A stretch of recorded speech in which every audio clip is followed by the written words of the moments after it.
जिस तरीके का माहौल चारों तरफ बना हुआ है और आप लगातार देख रहे हैं कि किस तरीके का माहौल बना हुआ है, पटना के दो शिक्षकों के बीच में किस तरीके से लड़ाई का स्तर किस स्तर पे पहुंच गया, वो सारी चीजें भी आप सबके सामने हैं और आप सब चाहते भी हैं कि उस पर हम भी एक मिनट अपने विचार रखें और बताएं। तो देखिए, मैं एक बात कहना चाहता हूँ, दो शिक्षकों के बीच की जो लड़ाई है वो बहुत ही गंदे स्तर तक पहुंच गई है और कुछ चीजें उसमें हर रोज ऐसी निकल कर आती है या इतनी बड़ी घटनाएं घटित हो जाती है कि कुछ भी किसी भी पक्ष के बारे में कह पाना बहुत मुश्किल हो जाता है। दोनों पक्षों के अपने अपने दर्द है। एक ऐसा दर्द है जिसकी क्षतिपूर्ति नहीं की जा सकती कि किसी शिक्षक के भाई का हमेशा के लिए चले जाना, इस दुख की पूर्ति नहीं हो सकती। लेकिन उसी दौर में एक शिक्षक खान साहब, जिनके ऊपर इस सब चीजों पे तमाम तरीके के आरोप लग रहे हैं, उस दौर में मैं ये सोचता हूँ कि मैं भी अगर सिर्फ आरोप ही लगा के चला जाऊं तो ये कोई बहुत नई बात नहीं होगी, सब तो जनरली वैसा ही कर रहे हैं। मेरी बाकी सभी शिक्षकों से भी ये गुजारिश है कि हम सब सच के साथ खड़े रहेंगे, इसमें कोई दो राय नहीं। बस मेरी एक शिकायत ये जरूर रहेगी कि जिस दौर में आपके पास इतनी सारी चीजें थी, आपके पास खान साहब के ऊपर भी उंगली उठाने के लिए इतनी सारी चीजें थी, तो आप अब तक सच के साथ क्यों नहीं खड़े थे? मेरा पहला सवाल ये है। आज मैं इस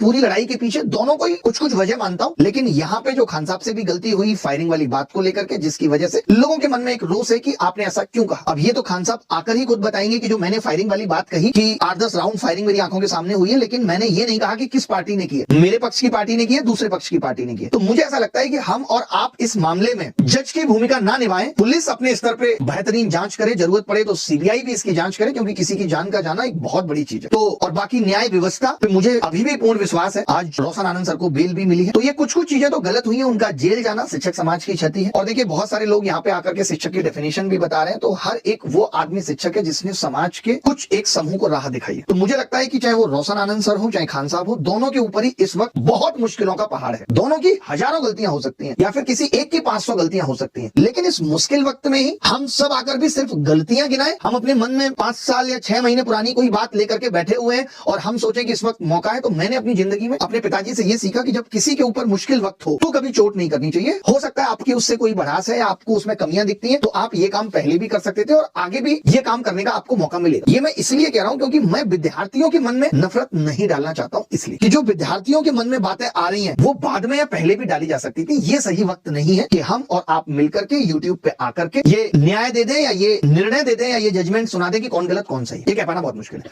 तो मैं इस पे इतना ही बोलूंगा, इससे ज्यादा कुछ नहीं। और बाकी जरूरत पड़ेगी मैं फिर से कहूंगा कि हम सब सच के साथ खड़े हैं, जो गलत है उन सब का विरोध होना चाहिए, चाहे किसी की छोटी गलती है चाहे किसी की बड़ी गलती है। और यहाँ जिस तरीके से रोशन सर के भाई का जाना है वो एक इतनी बड़ी क्षति है कि वो माफी से खत्म नहीं हो सकती। बात इतनी सी। मैं ये नहीं कह रहा हूँ कि ये किसी ने साजिश रची और भाई चला गया, नहीं, लेकिन ये पूरा घटनाक्रम या पूरे घटनाक्रम के लोग इस चीज के लिए जिम्मेदार जरूर है। इतना कह के मैं अपनी बात खत्म करूंगा।